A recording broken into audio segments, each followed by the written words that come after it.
Bon, je me présente, bonjour à tous, donc je suis Isabelle, je suis responsable du marketing et de la communication chez Positive Compagnie. Et on a aujourd'hui avec nous Cyril Meunier et Maureen Faré de chez MCR Group.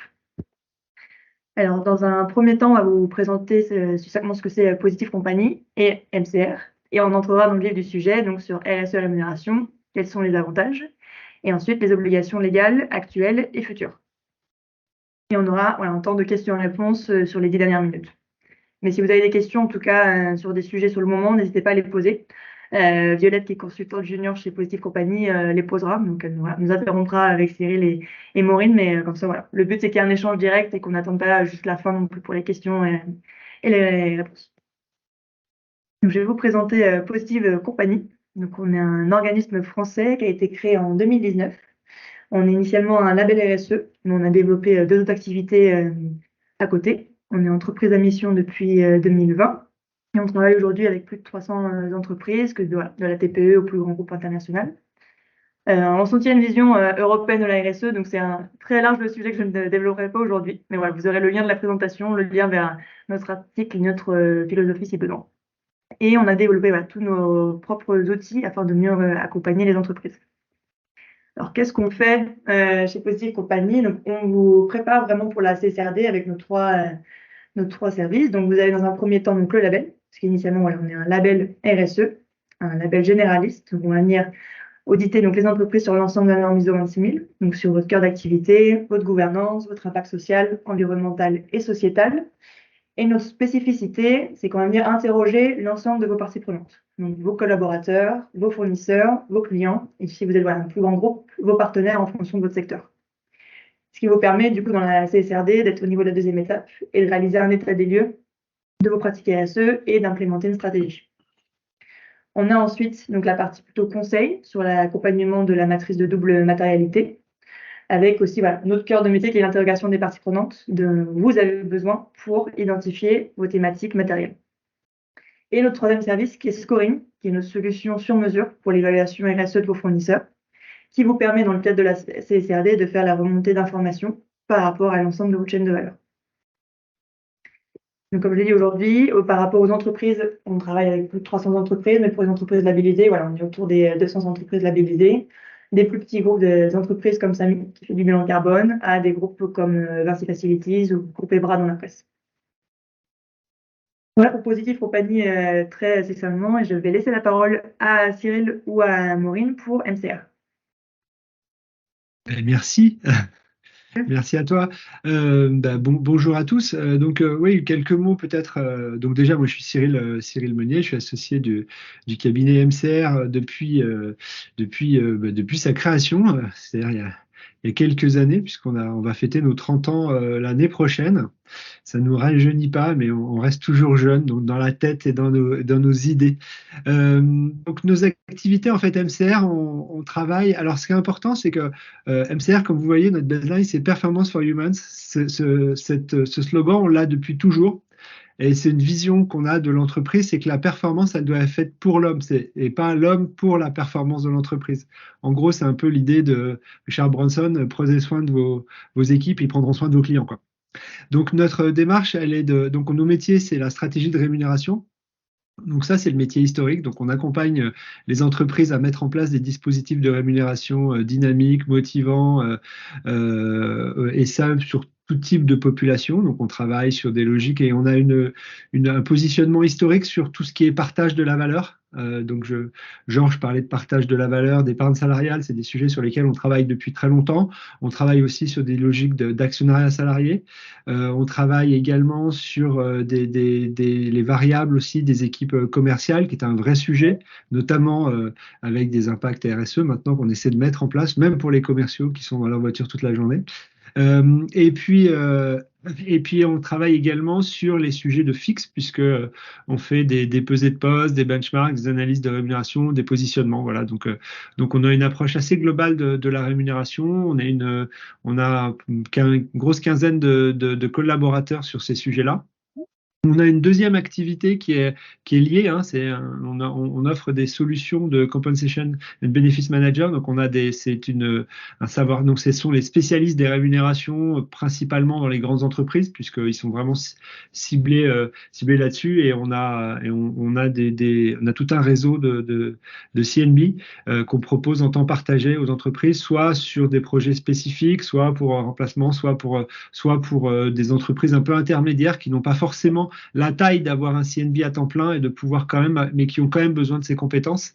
Donc voilà, donc tout ça, tous ces sujets-là sont liés naturellement à la rémunération.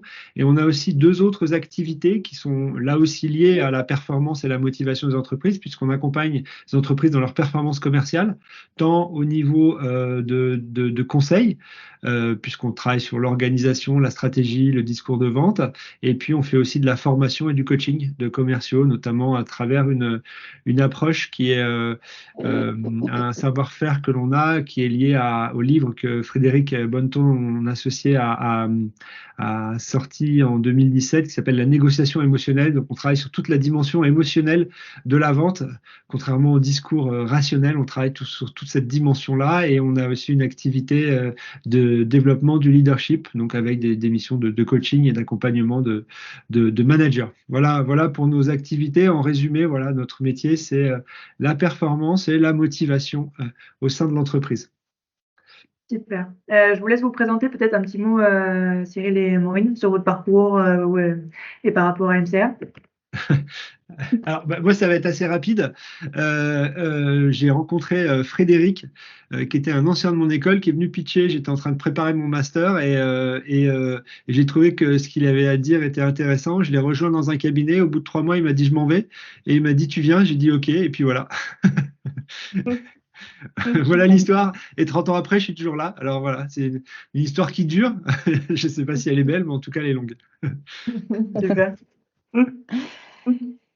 Et pour ma part, moi, donc Maureen Faré, j'ai rejoint MCR en 2010, hein, donc ça fait quand même 13 ans aussi. Et donc j'étais consultante en rémunération, et puis aujourd'hui, depuis maintenant bien 5-6 ans, je suis responsable du développement de nos offres et de nos partenaires.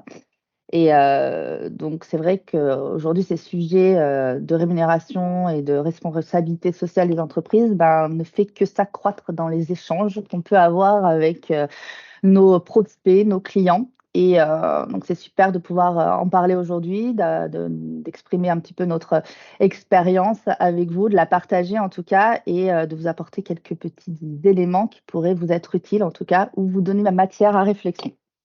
Super, merci à tous les deux.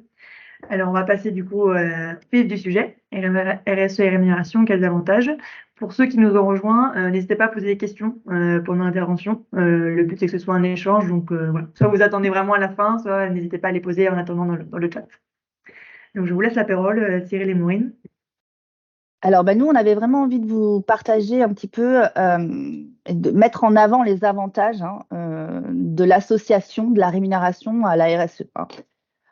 Finalement, on a un petit peu listé 10 qualités qu'on considère vraiment majeures dans un dispositif de rémunération qui serait orienté RSE. Donc, qu'est-ce qui est un dispositif de rémunération orienté RSE? C'est d'avoir un discours, d'intégrer même des indicateurs, des objectifs dans la rémunération des collaborateurs à tout niveau. Donc ça, c'est important. Et on considère que c'est un vrai avantage pour l'entreprise qui s'y penche et qui l'intègre de plus en plus, notamment sur la notion d'équité, parce qu'aujourd'hui, c'est un vrai sujet en termes de politique salariale. Et quand on est orienté RSE, on le favorise. Ça veut dire quoi? Ça veut dire qu'on rémunère de manière juste et équitable l'ensemble des collaborateurs en fonction de leur performance, de leur contribution. Et c'est aussi un gage pour l'entreprise d'assurer finalement de garantir même une rémunération équitable entre les femmes et les hommes, puisque c'est un vrai sujet aussi en France, et sur lequel il y a une vraie lutte constante et qui va passer par aussi un dispositif de rémunération qui est orienté RSE.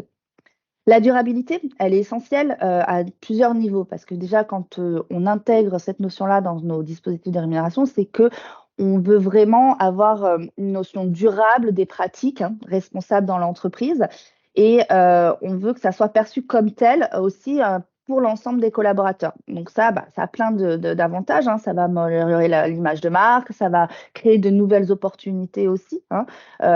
Business pour certaines entreprises, voire dans certains domaines sur lesquels ils n'auraient pas été, hein. Donc ça, c'est intéressant. L'attractivité, pour moi, aujourd'hui, c'est un des avantages qui est assez essentiel, c'est-à-dire qu'on est sur un marché du travail qui est assez tendu. On a des jeunes collaborateurs qui sont très demandeurs de sens au travail. Et ça va aussi passer par finalement la relation que va avoir l'entreprise avec cette notion de responsabilité sociale et environnementale et comment elle va l'intégrer au quotidien dans l'entreprise. Donc ça va vraiment être un moyen d'attirer et voire même de retenir, hein, des collaborateurs et des talents. Ça va aussi renforcer l'attractivité, c'est pas qu'au niveau des salariés, mais ça va aussi renforcer l'attractivité au niveau des relations avec les clients, les fournisseurs, voire les investisseurs. Ça, ce sont des choses qui sont de plus en plus regardées, hein, où on a une sensibilité, où on peut même faire un vrai avantage concurrentiel aussi. Donc, il faut l'intégrer. Le quatrième, c'est la transparence. La transparence, elle est essentielle et Cyril va en parler encore plus dans le second point. C'est que vraiment, l'objectif… Elle n'a pas l'air de savoir de quoi elle parle. Bon, je ne sais pas si c'était pour moi, mais en tout cas, on vous a entendu. Donc la transparence, vraiment, c'est important aussi parce que quand vous communiquez sur vos engagements, sur votre politique salariale, elle est importante qu'elle soit comprise par l'ensemble des collaborateurs pour qu'ils aient une vraie action aussi à ce niveau-là. Et ce qui va en découler finalement de la responsabilité de chacun, aussi de sa contribution au quotidien, sur la prise de décision, qui sont peut-être plus éthiques, plus responsables dans leur travail, hein. Donc ça va être vraiment important. L'innovation, évidemment, ça va pousser les entreprises à raisonner d'une autre façon, d'intégrer aussi dans leur business plan une vision plus durable et peut-être des opportunités aussi business qui seront de l'engagement, mais aussi qui viendraient d'une demande de leurs prospects ou clients. Bon, la diversité, évidemment, ça va y contribuer. Le respect des droits humains aussi, parce que ça va dans ce sens-là. Et la responsabilité sociale aussi. Pourquoi ? Parce que l'ensemble de l'entreprise et des collaborateurs vont pouvoir vraiment avoir un impact concret au quotidien aussi sur les engagements que l'entreprise aura pris à long terme. Et pour mesurer aussi, du coup, la réduction de leur impact environnemental, ça devient concret. Donc, si on aborde, j'ai envie de dire, notre dispositif de rémunération avec cette volonté de mettre en avant ces quelques points qu'on a évoqués, derrière, on pose les bases finalement d'une bonne politique salariale qui serait orientée RSE.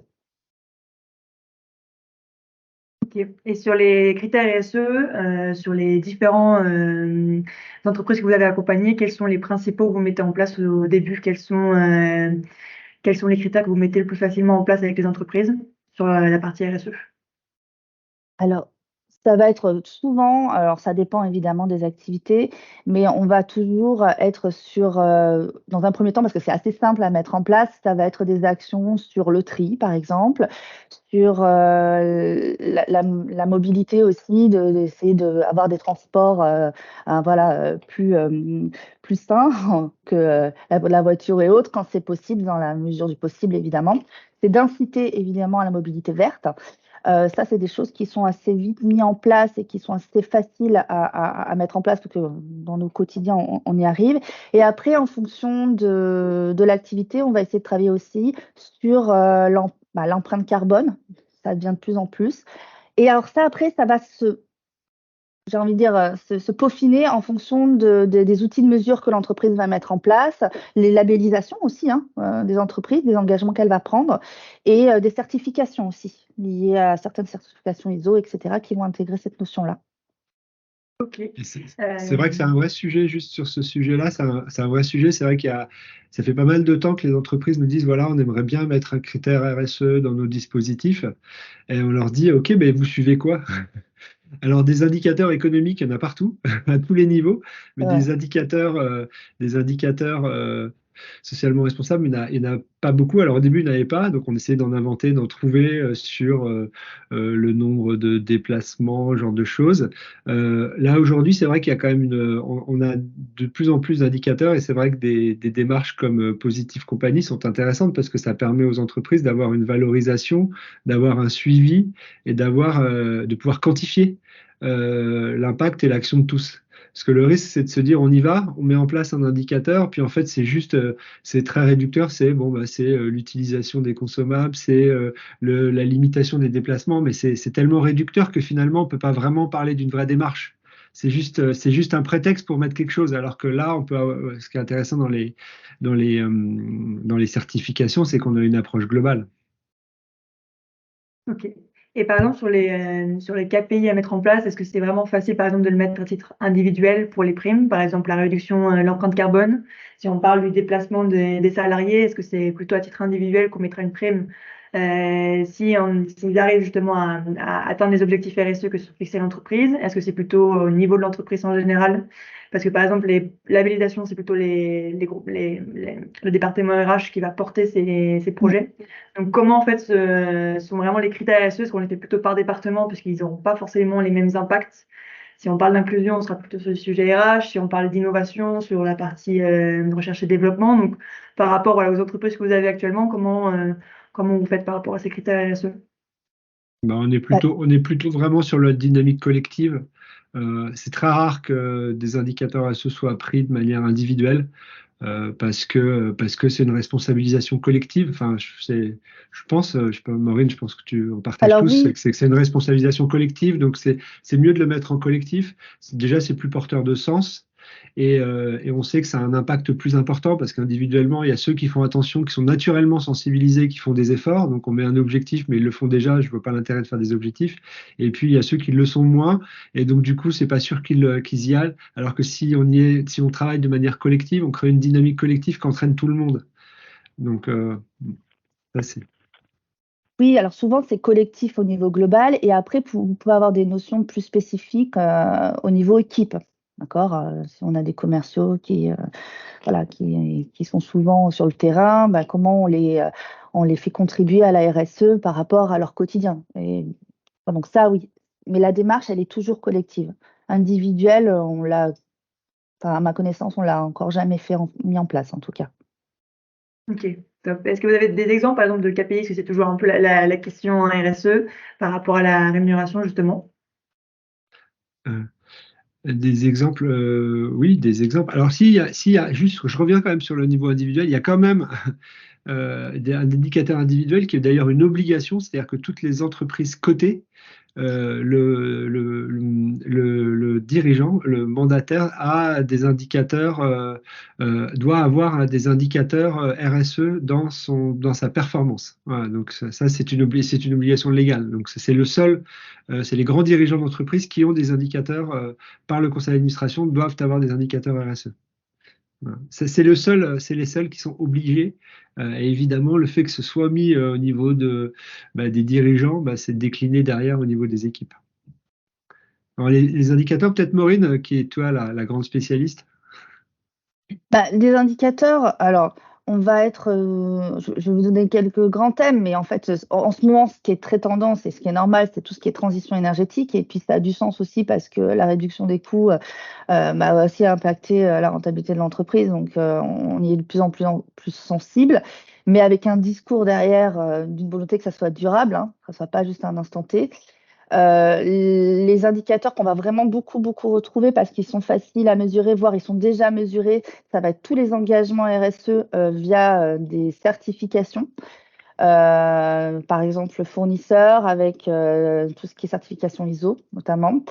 Après, il va avoir les outils, tout ce qui vont être l'économie aussi circulaire. Et il y a ce qui ressort beaucoup aussi, ça va être toutes les démarches de cohésion d'équipe qu'on va réaliser à travers vraiment des engagements via des associations qui vont peut-être même des fois être déconnectées de l'activité propre de l'entreprise. Ça, c'est des choses qui sont mises de plus en plus en place.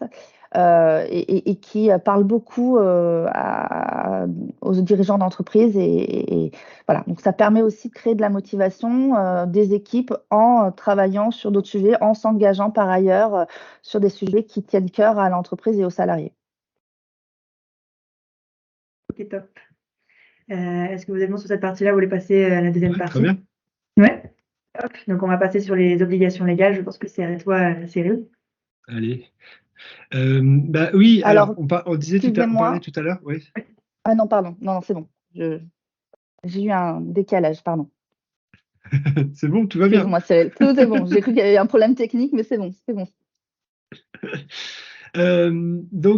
Oui, on parlait tout à l'heure en introduction de dire qu'il n'y avait pas beaucoup d'obligations ni de règles. Eh bien, ça commence à arriver et c'est l'Europe qui commence à légiférer, mais de manière assez importante, puisque le 10 mai dernier, il y a une directive européenne qui a été validée et donc signée, qui va changer un peu la donne, notamment en termes d'équité salariale, puisque les entreprises ont jusqu'au 7 juin 2027 pour pouvoir s'aligner, puisqu'à partir du 7 juin 2027, toutes les entreprises qui auront plus de 150 salariés devront élaborer un rapport, soit tous les 3 ans, soit tous les ans en fonction de la taille, c'est-à-dire au-dessus de 250, ça sera tous les ans, et entre 150 et 250, ça sera tous les 3 ans.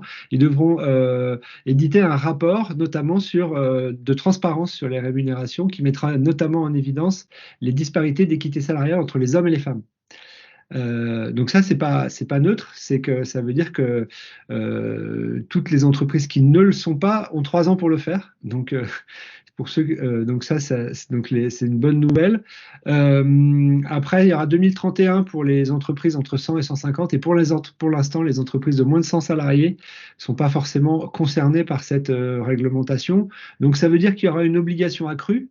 Donc, quand on dit obligation accrue, ça veut dire que voilà, il faudra éditer ce rapport. Il y aura des interventions aussi en cas de discrimination, hein, puisque lorsque dans ce rapport, il y aura un écart de plus de 5% qui sera détecté, l'entreprise aura 6 mois pour s'aligner. Et après, effectivement, il y aura des conséquences si jamais elle ne le fait pas. Il y a aussi un droit à l'information qui va être élargi. Ça veut dire que tout candidat et tout salarié de l'entreprise pourra avoir accès à des informations écrites, à ce rapport, qui permettra de voir où en est l'entreprise. Donc ça veut dire que ça va avoir des impacts importants, notamment sur l'attractivité, puisque c'est un élément important, hein, d'avoir des valeurs et de s'y tenir. C'est bien de le dire, mais c'est bien de le faire. Donc là, il y aura des chiffres. Et puis, effectivement, quand on dit que la preuve incombe à l'employeur, ça veut dire que si jamais il ne le fait pas, il y aura possibilité de recouvrer à des arriérés et à devoir effectivement payer et d'indemniser les salariés qui auront été lésés par ces écarts de rémunération. Donc on est vraiment dans une réglementation assez intéressante et une évolution importante. Ça veut dire que là, l'inégalité salariale ne sera plus possible et il y aura des sanctions. Donc ça, c'est important. Et surtout, il y aura une transparence globale. Et ce qui est intéressant, c'est quand on parle de transparence globale, ça veut dire que on va amener la rémunération à quelque chose d'un peu moins discriminant, un peu moins secret. Et alors, c'est une réglementation européenne, donc plein de pays sont déjà là-dedans, hein, les pays d'Europe du Nord, pays nordiques sont tout à fait transparents, ils sont complètement transparents à tous les niveaux. En France, il y a encore un contexte social et un contexte aussi culturel, hein. L'argent, c'est pas forcément quelque chose sur lequel on est complètement alignés tous en France. Donc du coup, ça va faire changer un peu les lignes, et ça veut dire que toutes les politiques de rémunération des entreprises vont devoir évoluer dans les 3 ans pour qu'on puisse être en mesure de communiquer. Je pense notamment aux politiques de bonus, etc., qui ne sont pas forcément toujours très bien communiquées et très équitables. Voilà. Donc ça, c'est un élément vraiment important qui est certainement un élément déclencheur vers une logique de rémunération beaucoup plus transparente. Voilà ce qu'on peut dire sur ce sujet, sur cette réglementation. Super. Et je passe donc en France, qu'est-ce qui se passe? Donc, il y a eu des débats récemment, donc je te laisse un peu expliquer, Cyril. En France, notamment, ah oui, oui, par contre, excuse-moi, effectivement, il y a une étape importante, c'est que les entreprises de plus de 50 salariés ont maintenant effectivement une obligation annuelle, avant le 1er mars, de publier un index d'égalité homme-femme. Donc, on peut dire qu'effectivement, la France a aussi avancé, même peut-être en avance par rapport à l'Europe, mais sauf que voilà, on édite un rapport. Enfin, voilà, maintenant, après, il n'y a pas de sanctions. Là, dans la directive européenne, il va y avoir des sanctions. Bah, Voilà. au niveau Ah oui, il y a un national, sujet donc, sur l'intéressement, ouais, effectivement, alors ça, c'est effectivement, alors c'est la loi, l'ANI. Alors l'ANI, c'est une loi qui est en gestation depuis très longtemps, puisque l'idée était d'élargir les logiques de partage de la valeur qui sont aujourd'hui obligatoires pour les entreprises de plus de 50. Là, l'objectif, c'est que dans le cadre de cette loi, alors qui a été repoussé 2, 3, là, ça devait arriver au 1er janvier, donc ça arrivera qu'en 2025. L'idée, c'est que toutes les entreprises, même de moins de 50 salariés, aient mis en place un dispositif de partage de la valeur. Voilà. et Tu veux donc en pour parler, non, oui, bah, en fait, Maureen? pour la petite histoire, il était prévu dans le projet initial de pousser, voire d'intégrer une obligation d'intégrer un indicateur RSE dans la notion d'accord d'intéressement. Bon, ils sont revenus un peu dessus, considérant que c'était des choses qui se pratiquaient déjà et qui se faisaient de plus en plus. Et c'est vrai, nous, on le constate déjà depuis 2021, une progression fulgurante d'une volonté d'intégrer un ou plusieurs indicateurs RSE. Et donc, ça répond à la question de tout à l'heure sur le fait que c'est quelque chose qui est abordé toujours au début dans du collectif et donc qui se retrouve mécaniquement dans les accords d'intéressement puisqu'on est sur des dispositifs qui vont rémunérer notamment la performance collective de l'entreprise. Et nous, on fait des petites statistiques en interne et on s'est rendu compte que 20% aujourd'hui de nos accords d'intéressement qui ont été mis en place sur les 12 derniers mois contiennent un ou plusieurs indicateurs RSE. Je pense que sur 2 rendez-vous sur 3, le sujet est toujours abordé quand on parle d'épargne salariale et notamment d'intéressement. Et ce qui est vraiment intéressant aussi, c'est de se rendre compte du poids que les indicateurs RSE prennent dans l'enveloppe de calcul. D'accord? Aujourd'hui, on a constaté que ça allait entre 8% et 50% du poids de la prime. Donc, c'est selon les entreprises, déjà 8%, c'est beaucoup à minima. Donc, il y a vraiment une vraie volonté que ça soit pas juste comme ça ou un effet de mode. C'est une vraie volonté de l'intégrer, que ça soit impactant. Et quand on arrive à des taux de 50%, c'est que derrière, il y a vraiment des outils de mesure, une implication forte et des entreprises qui sont déjà bien expérimentées et qui veulent profiter de ce dispositif-là pour le valoriser. Donc, même si ce n'est pas une obligation, aujourd'hui, ceux qui n'en parlent pas, c'est toujours un petit peu étonnant parce que c'est vraiment quelque chose qui s'intègre. Après, c'est de savoir comment on l'intègre. L'idée aussi, c'est d'avoir de bonnes bases pour être crédible et que ça a de la valeur aussi auprès des collaborateurs. Donc ça, c'est des étapes que les entreprises, en fonction de leur maturité sur ces sujets-là, vont établir. Mais c'est un fait. Aujourd'hui, on passe de 10 à 20%. Les dernières statistiques qu'on avait fait en 2021, c'était 10% de nos accords étaient intégrés à un objectif RSE. Là, on a doublé. On est à quasiment 20%. Donc, il faut y aller. C'est des sujets qui sont essentiels. Et dans la mise en place d'une stratégie d'épargne salariale, c'est un bon début aussi parce que voilà, on est sur du collectif, on est sur l'objectif atteint, on déclenche. Donc, on est vraiment sur des systèmes aussi qui peuvent s'autofinancer s'ils sont bien construits au départ. Et ce qui est important, c'est que dans cette loi, on parle, et c'est la première fois que ça arrive, on parle de partage de la valeur. Avant, toutes ces lois sur ces dispositifs de rémunération, c'était partage de bénéfices, partage de résultats. Là, on parle de partage de la valeur. La valeur, elle est plus simplement économique, elle est environnementale, elle est sociétale, elle est durable. Donc, on commence à intégrer l'idée que l'entreprise n'est pas simplement qu'un vecteur de création de valeur économique et de résultats, mais d'avoir aussi de valeurs beaucoup plus environnementales et durables. Donc ça, c'est un élément nouveau. Et c'est aussi, après, il y a un sujet aussi important, c'est qu'on peut légiférer, mais le vrai intérêt, c'est qu'aujourd'hui, si j'affiche pas des valeurs qui sont responsables et durables, ben, j'ai du mal à recruter.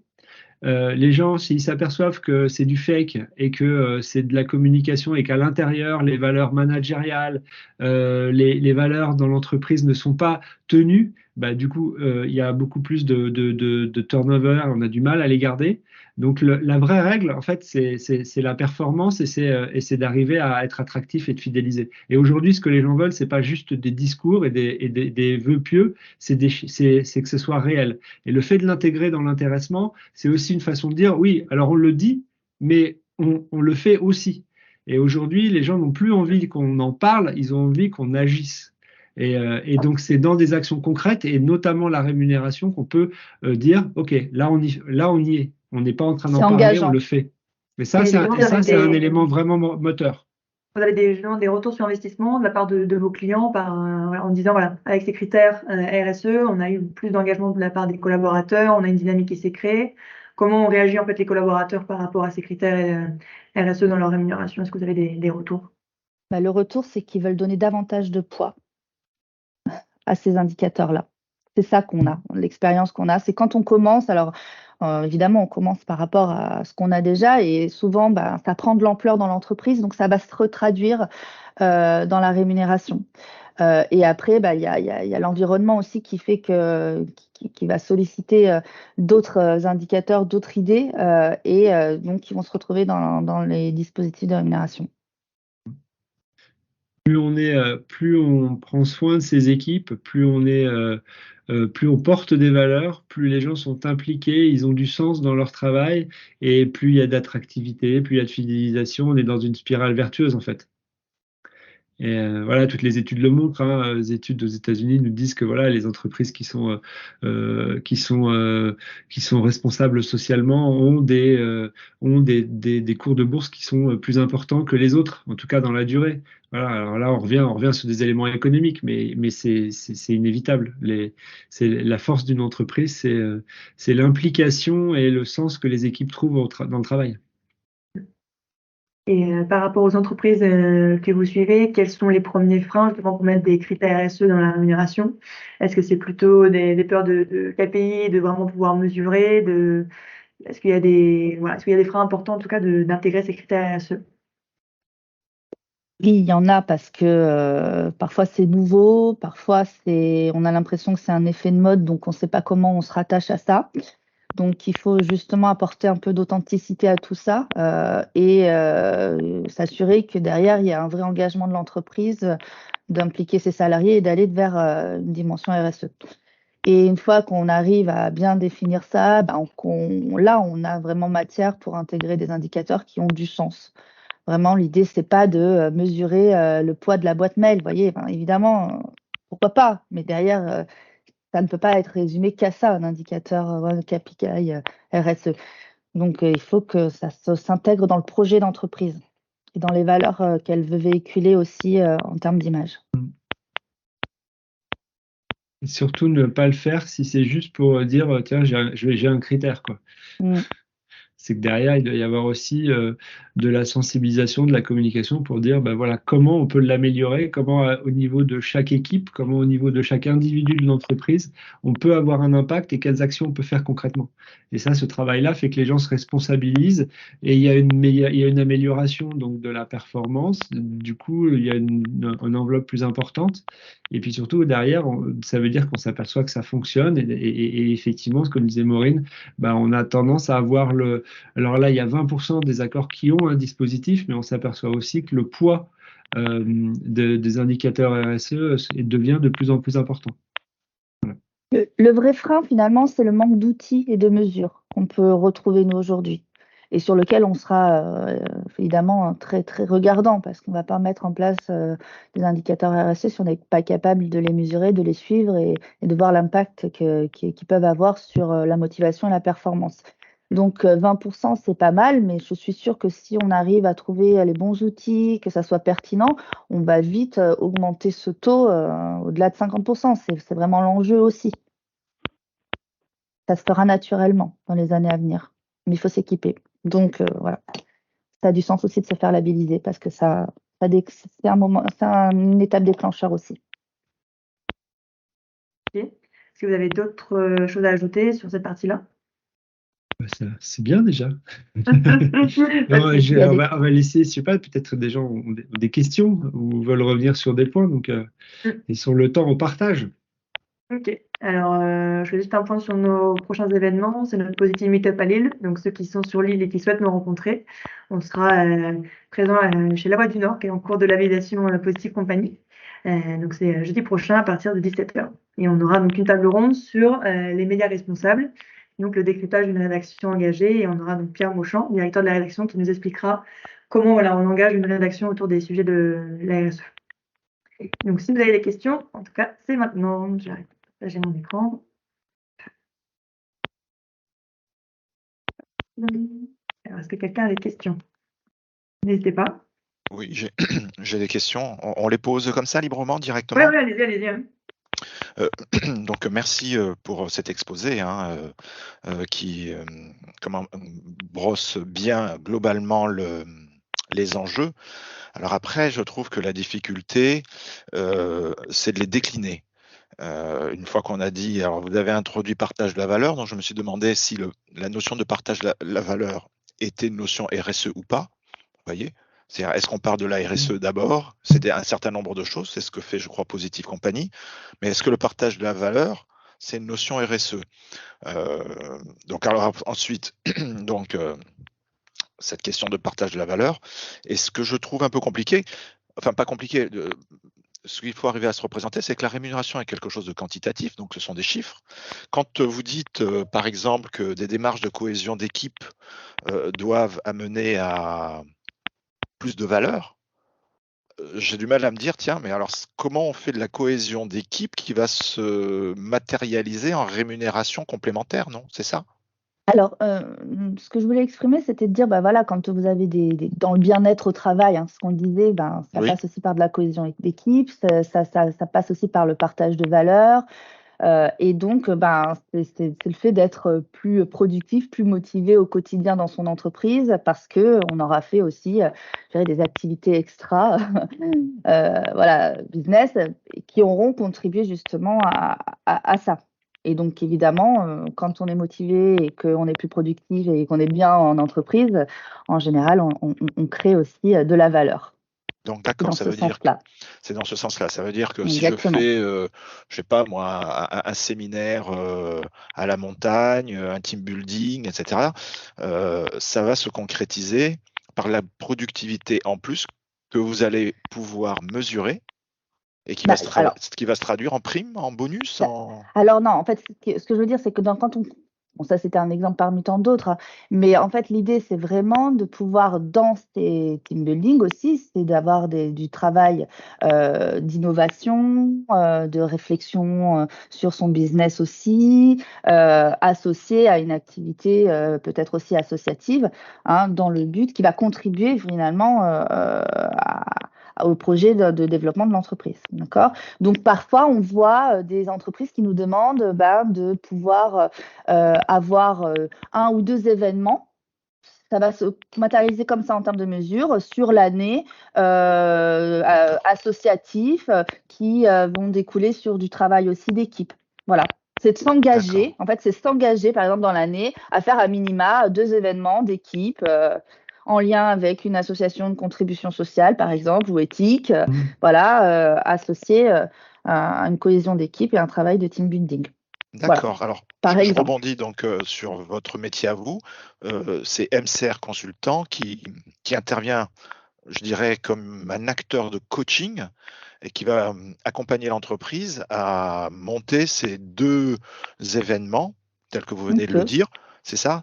Alors, pas Pour que c'est... forcément. Pas forcément, on pourrait très bien le faire d'ailleurs, puisqu'on On a nos sait faire, tout à fait, activités. ouais. On sait Oui, très c'est bien le ça.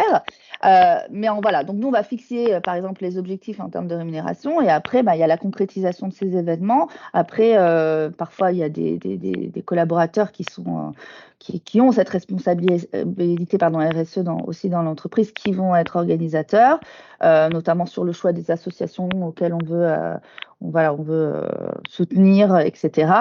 Donc oui, nous, on est D'accord. capable de le faire aussi. Écoutez, très bien, ok, je vois un peu plus clairement ce que vous voulez dire. Mais je ne veux pas mobiliser la parole non plus. S'il y a d'autres intervenants, sinon j'ai d'autres questions. Ah bah, allez-y, hein, Georges. Oui, alors,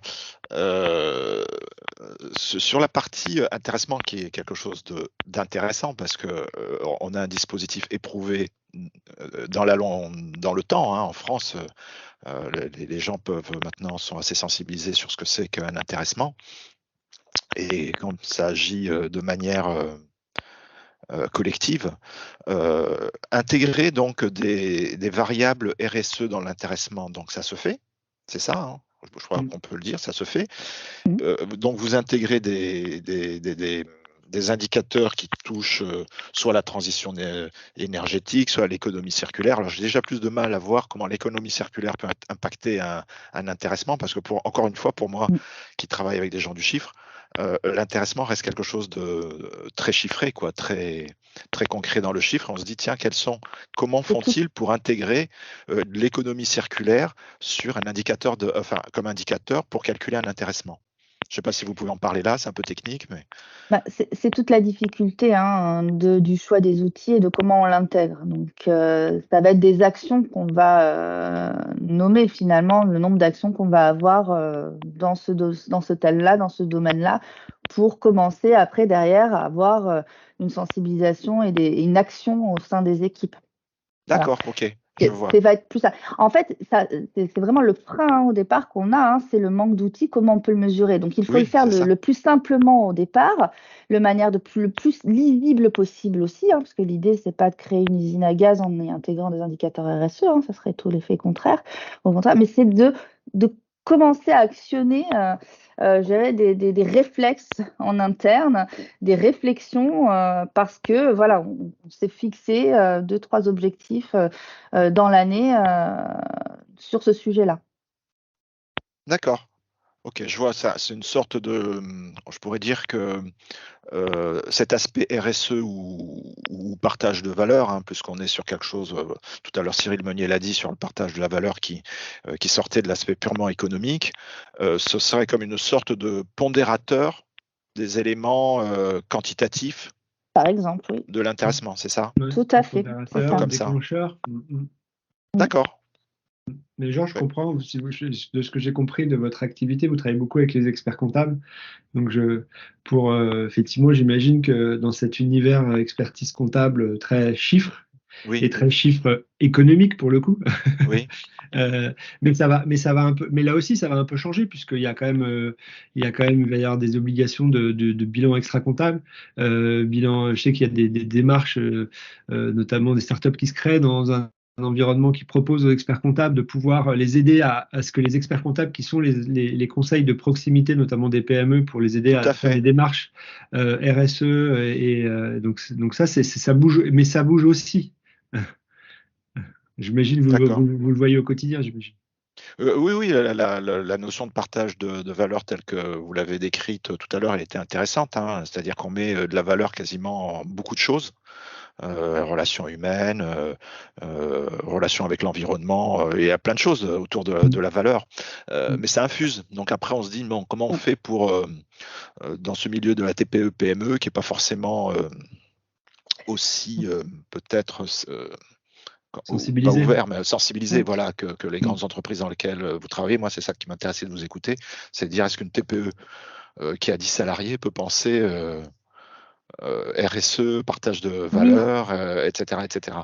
Alors, ça peut se traduire aussi, par exemple, sur des indicateurs assez simples, sur la sobriété énergétique. Hein, voilà, on a consommé moins d'électricité, moins d'eau, moins de carburant, on connaît notre diminution de bilan carbone. Donc ça, c'est des choses qu'on est capable de mesurer.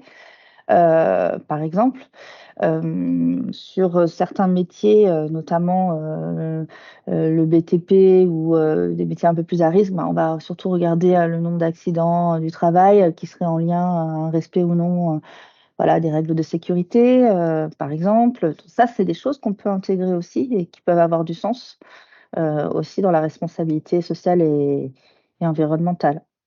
D'accord. Et ce qui est intéressant, notamment, alors, nous, puisqu'on outre nos clients, nous, on est une PME.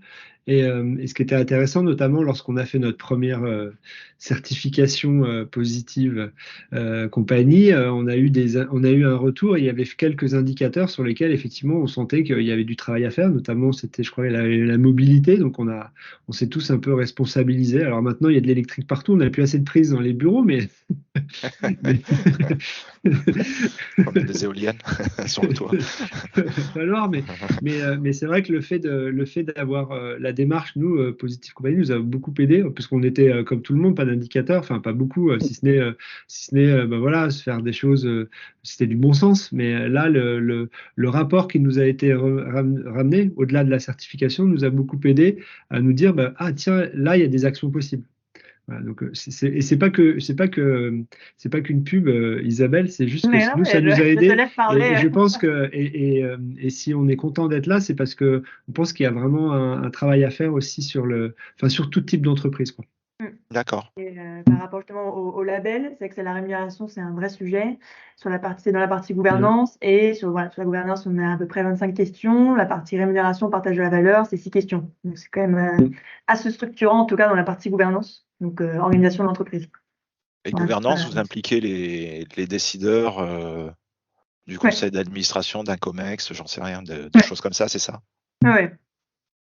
Vous n'en avez pas trop parlé là dans votre présentation, mais peut-être que ça fera l'objet d'autres webinaires, c'est-à-dire oui, les gens du COMEX et les gens qui prennent les décisions dans certaines entreprises, comment aussi on les met à contribution pour infuser la transformation.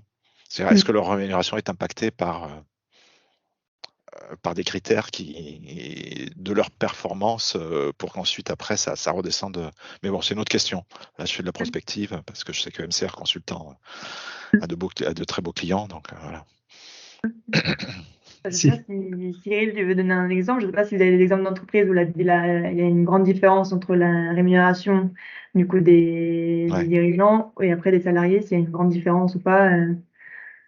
Bah, là, justement, avec avec la directive européenne sur la transparence des rémunérations, il y aura beaucoup, ça Ouais. devrait effectivement se gommer. Après,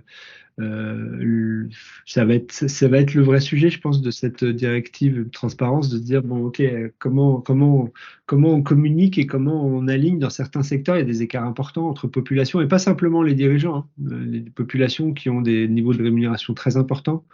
Je pense dans les boîtes d'ingénierie, les développeurs, des fonctions qui sont peu techniques, où il y a une vraie pénurie, donc il y a une envolée des prix. Dans certains métiers, les équipes commerciales, grands comptes sont très chassées aussi. Enfin, il y a un travail, il va y avoir un vrai travail, en tout cas de pédagogie préalable à faire et aussi d'alignement du système de rémunération pour expliquer que ça a du sens et que c'est pas simplement un héritage du passé et qu'il y a une inéquité dans l'entreprise.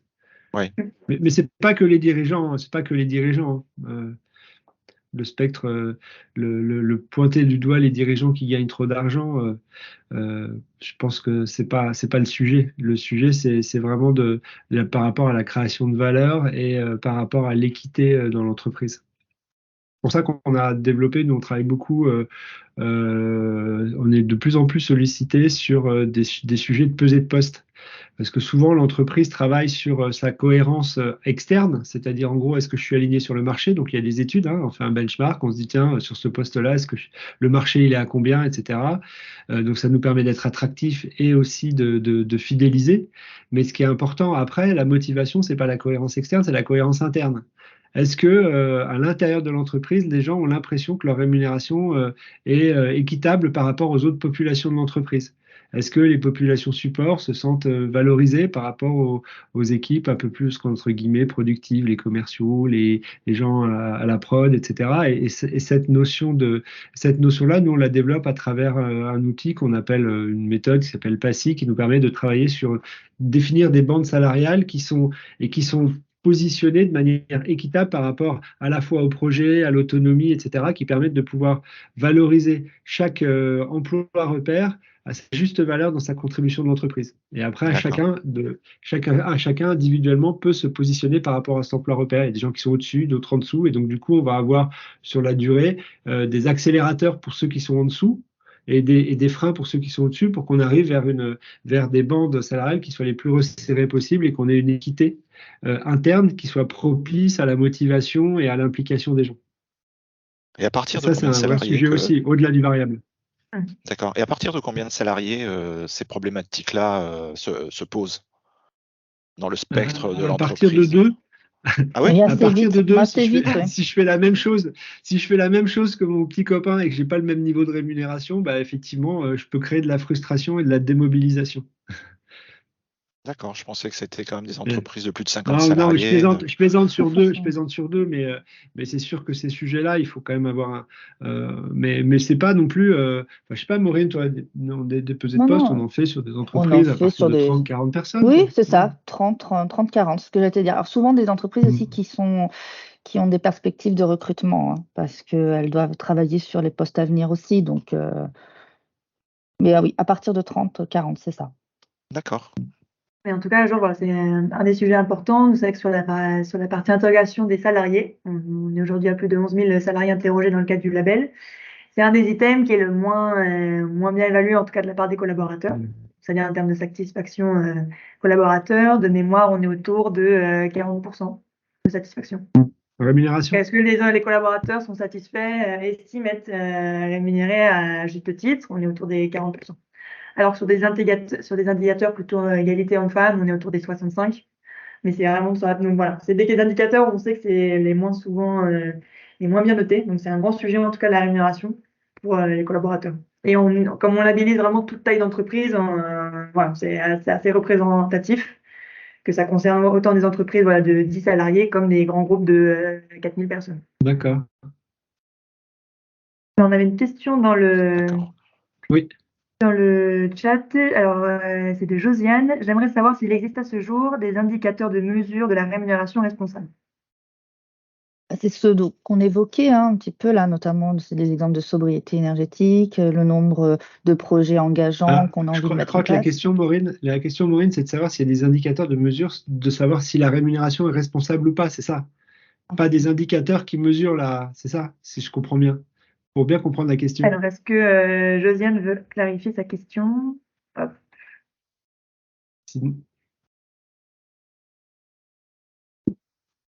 Alors après, ce qui est différent dans les autres pays, il y a une autre question de Charles-Henri que je salue. Il y a cette directive européenne. Il y a une grande. Ce qu'on sait, c'est que dans tous les pays nordiques, il y a de toute manière inscrit depuis très longtemps une transparence totale, notamment sur tous les gens qui travaillent dans le service public. Les salaires sont transparents et sont volontairement. Et les salaires des dirigeants sont complètement transparents depuis très longtemps. Donc au niveau européen, après, un peu moins dans l'Allemagne. Et puis tous les pays latins, c'est un peu moins transparent. La France a fait beaucoup d'efforts avec plein de chartes et notamment cette notion d'équité salariale est assez en avant. Après, dans les pays anglo-saxons, les États-Unis, la culture, elle est quand même très économique, hein, faut être clair. Il y a une libéralité économique qui fait que voilà, l'argent n'est pas perçu comme nous en Europe, particulièrement en France. Et les pays d'Asie, j'ai pas d'infos là-dessus. Alors, est-ce qu'il y a une autre question? Oui, j'ai une question encore, et après j'arrête. C'est juste, alors vous demandez, par une entreprise qui mettrait par elle-même en place une action disons de sobriété énergétique, hein, pour être dans le thème là, est-ce qu'elle peut afficher qu'elle fait de la RSE toute seule? Faut-il se faire certifier pour faire la RSE? Après, elle met une action de sobriété énergétique et puis elle affiche sur ses documents qu'elle fait de la RSE, puisqu'elle a une action comme ça en interne. Est-ce que c'est valable ou elle est en contradiction avec la loi qui veut qu'on se fasse certifier? Alors, la loi n'oblige pas la labellisation à se labelliser ou à certifier. Il n'y a pas d'obligation, en tout cas légale. Après, c'est Non, plus mais pour utiliser le terme besoin. RSE, c'est ça ma question. Alors en France, on ne peut pas être certifié RSE, c'est un point important parce que la norme ISO 26000 ne peut pas être certifiée, c'est pour ça qu'on parle de labellisation. Ah, d'accord. On parle du label Positive Compagnie. Et l'objectif d'une entreprise avec un label, c'est de pouvoir montrer ce qu'elle fait, parce qu'elle pourrait le dire, mais comme il n'y a pas d'organisme tiers qui le prouve par un audit, bah, c'est plus compliqué pour une entreprise de pouvoir communiquer dessus. Et c'est là où on parlait de la rémunération pour l'attractivité de nouveaux collaborateurs. C'est là où voilà, des jeunes aujourd'hui ont besoin d'avoir des preuves de l'entreprise et un label va vous justement prouver les actions de l'entreprise. Et c'est là où nous, on fait attention en tout cas, et c'est vraiment la spécificité du label. On va venir donc vérifier ce que fait l'entreprise en interrogeant donc les parties prenantes, les principales parties prenantes de l'entreprise, donc en allant interroger donc les collaborateurs, les clients et fournisseurs, pour conforter ce que dit l'entreprise justement. D'accord, très bien. D'accord, merci. Alors, il est tout pile midi, donc voilà. S'il y a d'autres questions, on va rester un peu connecté avec Cyril et Maureen, mais je vais arrêter l'enregistrement. Je vous enverrai donc les informations par mail avec le replay. Et si vous avez des questions, bah, n'hésitez pas à nous contacter. Merci. Merci beaucoup. Oui, merci beaucoup. Merci à tous. Bonne journée. Bonne Bonne journée. journée, au revoir.